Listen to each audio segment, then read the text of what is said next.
안녕하세요. 한국부동산연구원의 정주희 박사입니다.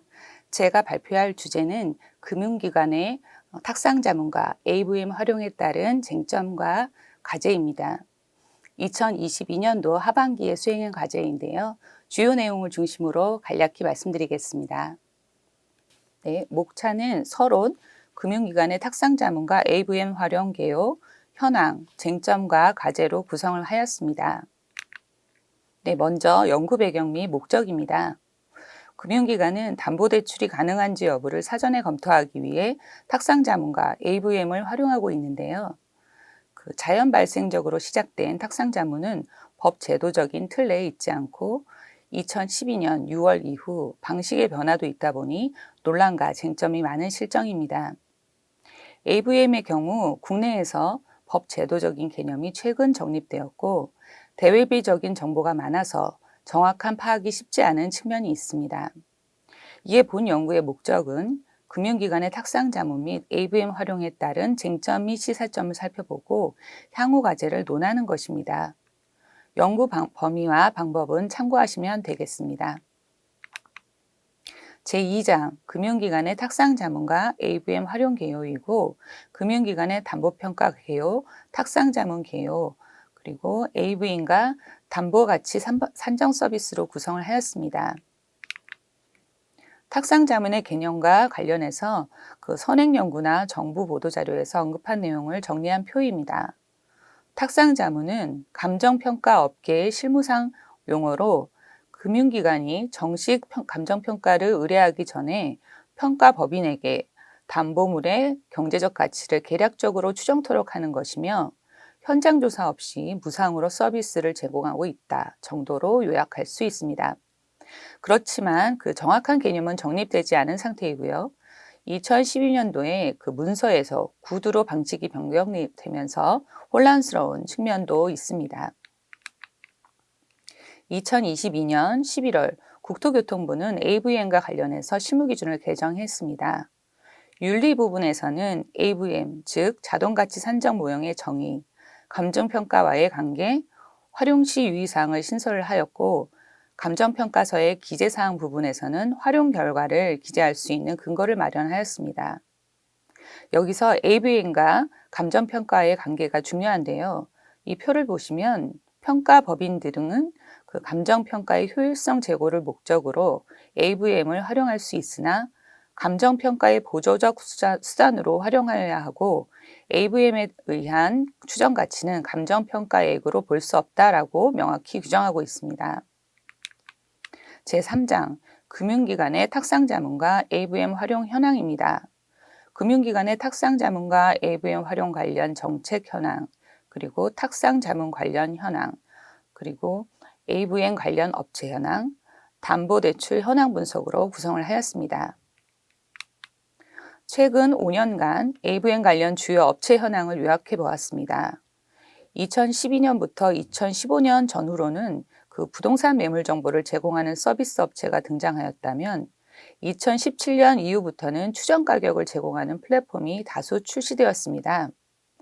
AVM 사업이 탄력을 받게 된 것은 빅밸류 등의 서비스 업체가 혁신 금융 서비스로 지정되면서부터입니다. 최근에는 특히 감정평가 업계 내부에서 AVM을 활발히 개발 출시하고 있습니다. 금융기관의 담보대출 현황 분석에서는 2021년부터 2022년 상반기까지 담보대출 시 내외부기관 활용 등을 분석해 보았습니다. 그 비중을 보시면 외국계 은행의 내부 자체 평가 비중이 71에서 82%로 가장 높고 그 다음으로 시중은행의 내부 자체 평가 비중이 68에서 74%로 높은 것으로 나타났습니다. 이는 반대로 외국계 은행에서 담보대출 시 감정평가 법인 등의 활용 비중이 18에서 29%에 불과하다는 얘기이고요. 시중은행도 26에서 32% 정도만 활용하고 있다는 것을 의미합니다.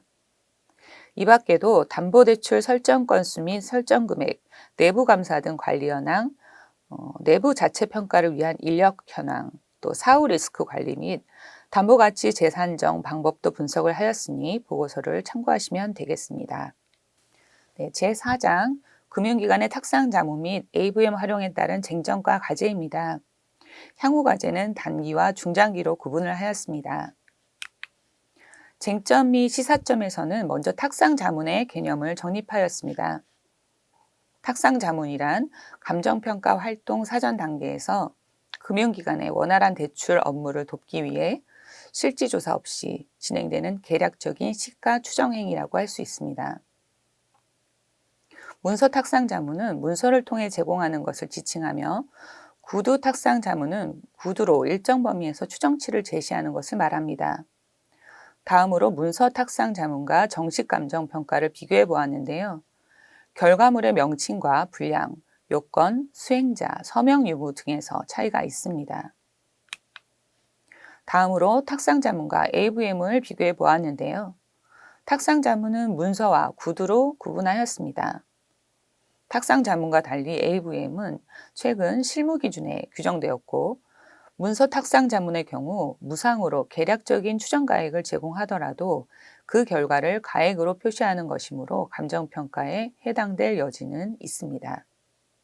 탁상 자문을 감정평가법 제10조, 제6호나 제7호에 해당하는 업무로 보는 일부 견해도 있지만 자연 발생적으로 시작된 점, 또 정식 담보평가와 분리하여 독립된 업무로 보기 어려운 점, 또 정식 담보평가를 위해 금융기관에게 무상 서비스로 제공해 왔다는 점 등을 고려했을 때 법률상 규정된 업무로 보기는 어려울 것으로 판단됩니다. 탁상 자문과 AVM의 공통점은 현장 조사를 하지 않는다는 점, 또 금융기관에서 대출 상담 등을 위해서 활용되고 있는 점 등이 있습니다. 국토교통부는 2020년 9월 감정평가 산업의 경쟁력 강화를 위한 개선 방안을 통해 담보평가의 무료 탁상자문 요구 등 무당한 관행을 문제점으로 지적한 바 있습니다. 이에 따라 감정평가법 개정안을 김희국 의원이 대표 발의하였는데요. 당초 개정안에서는 감정평가 의뢰 전에 가액 정보를 요청하거나 특정한 가액으로 유도 또는 요구할 수 없도록 하는 내용을 개정안으로 제시를 하였습니다. 그런데 이후 국토교통위원장이 제안한 수정안에서 탁상자문 관련 내용은 삭제되어 개선은 이루어지지 못하였습니다. 다음으로 AVM 업체가 혁신금융 서비스로 지정된 부분을 종합해 보았는데요. 금융위원회는 2020년 2월까지 총 4곳을 혁신금융 서비스로 지정을 하였습니다. 그런데 여기서 중요한 점은 은행업 감독 업무 시행세칙 별표 18에서 정하고 있는 4가지 방법. 여기에는 감정평가액도 포함되어 있는데요. 50세대 미만 아파트의 담보가격 산정 시 혁신금융 서비스로 지정된 AVM 업체가 제공하는 가격을 활용할 수 있도록 특례를 부여한 점입니다. 또 2022년 2월 시가 산정 시에도 동 서비스를 활용할 수 있도록 특례를 추가하였습니다. 즉 담보가치 산정 외에 시가 산정 시에도 AVM을 활용토록 한 것인데요. 이는 AVM 업체가 제공하는 서비스를 활용하는 범위가 더욱 확대되고 있음을 시사합니다. 향후 과제에 대해 말씀드리겠습니다. 은행업 감독 업무 시행세칙에서 금융기관이 내부 자체 평가를 할 수 있도록 규정하고 있기 때문에 원천적으로 차단하기는 어려울 것으로 판단됩니다. 이러한 현실을 고려했을 때 단기적으로는 탁상자문으로 인해 소요되는 비효율적인 부분은 줄이면서 중장기적으로는 금융기관의 내부 자체 평가를 줄일 수 있는 방향으로 향후 과제를 설정하는 것이 바람직할 것으로 판단됩니다. 단기적으로 감정평가 전문가 단체인 협회에서 개발하는 AVM은 탁상 자문에 소요되는 시간, 비용, 노력을 줄이는 데 활용될 수 있을 것입니다. 또 단기적으로 은행의 매뉴얼 등에서 규정하고 있는 유사감정평가에 대해서도 협회 차원의 적절한 대응이 필요합니다. 중장기 과제로는 첫째, 협회 AVM의 서비스 고도화를 통해 경쟁력을 확보하고 다양한 활용이 필요합니다. 즉, 감정평가에 특화된 차별화된 서비스를 제공하여 평가 업무 전반의 효율성을 제고하고 기존 시장을 잠식하거나 침해하지 않는 범위에서 금융기관에게 협회 AUM 서비스를 제공하거나 정부 정책을 지원하는 데 활용할 수 있을 것이라고 생각합니다. 둘째, 금융기관의 탁상 자문 정보 활용, 또 AVM 활용에 대한 관리 감독이 필요하다고 생각합니다. 평가법인 등이 무상으로 제공한 탁상 자문 정보를 업무에 직간접적으로 활용하는 불공정한 행위에 대한 대응이 필요하고, 감독기관에게 점검을 요청하는 것이 필요하며, AVM 활용 지침이나 매뉴얼을 마련을 해서 금융기관의 내부 자체 평가 시 이를 지키도록 하는 것이 필요하다고 생각합니다.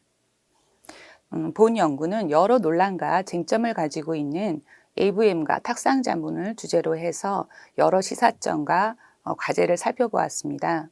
본 연구의 결과가 관련 정책 마련의 기초 자료로 활용될 수 있기를 기대합니다.